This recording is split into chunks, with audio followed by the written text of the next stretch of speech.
On that stormy night, Maria Reyes arrived at the Sterling Rose Hotel, a grand monument to her tireless efforts over the last 5 years.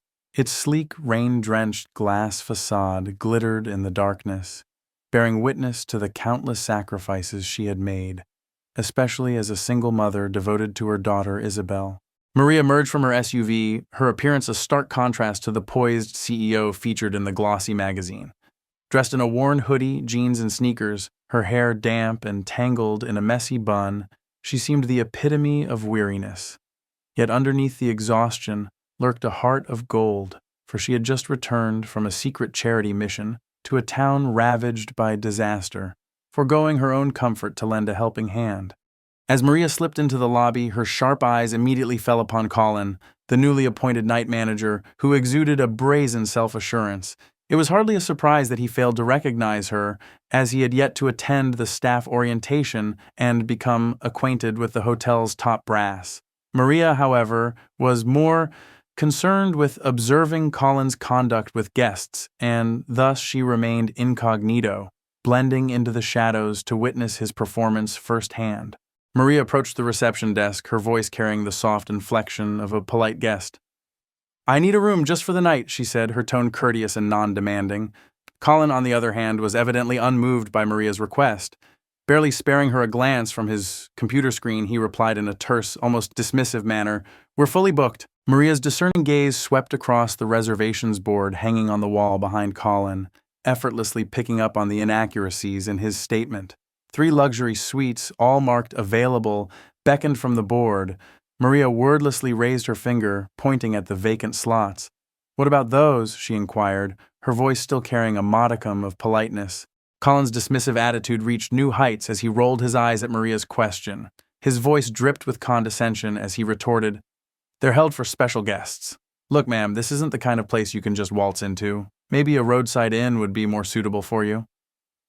His words, laced with judgment, struck like a slap in the face, revealing the depth of his disregard for her. Maria's composure faltered for a brief moment, her eyes narrowing in disbelief. "Excuse me?" she repeated, her voice strained with suppressed indignation. Colin, far from cowed by her reaction, grew more emboldened. He crossed his arms, his posture radiating a stubborn arrogance. "You clearly don't belong here," he stated plainly, his words carrying a biting accusation. "I'm not letting you bring trouble into this hotel. I know your type." Maria's eyebrows arched, her expression one of incredulity. "Trouble?" she echoed, her disbelief only intensifying. Colin's voice held the self-assured, patronizing lilt of a person convinced of their own rightness.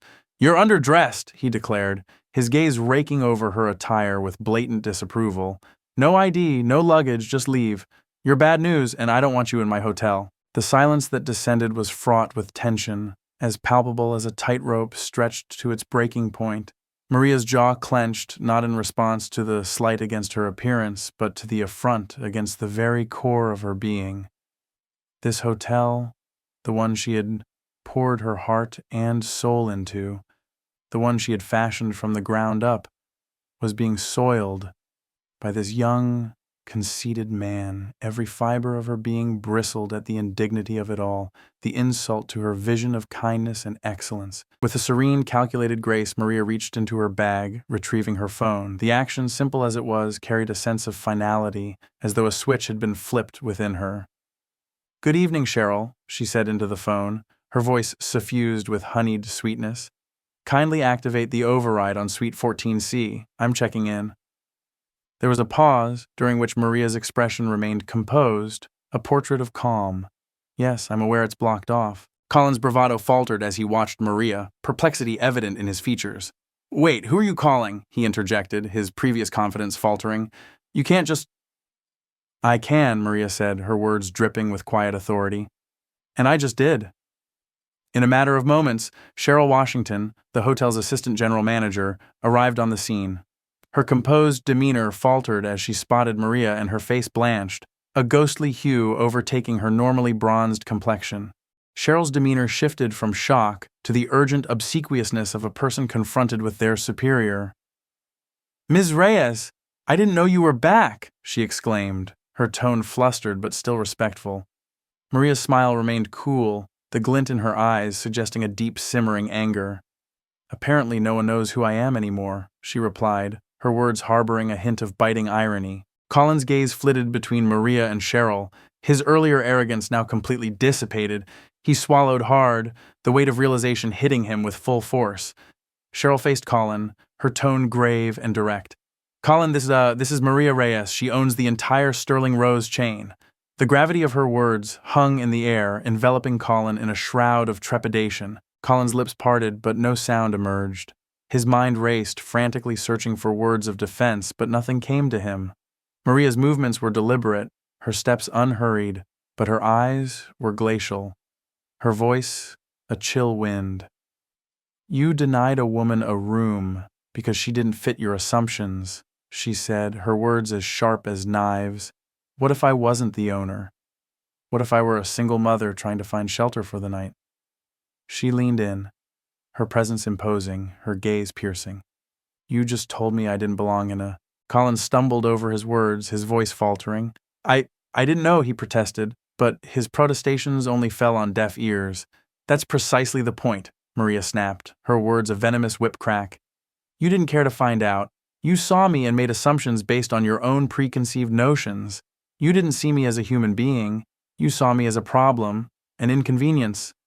Cheryl stood by, her expression a picture of mortification. Maria turned on her heel, her steps steady and purposeful, but before she could take another step, she paused. She turned back, her gaze catching Colin's, her eyes simmering with a quiet, simmering rage. Tomorrow morning, she said, her voice like steel. Have HR meet me in my office.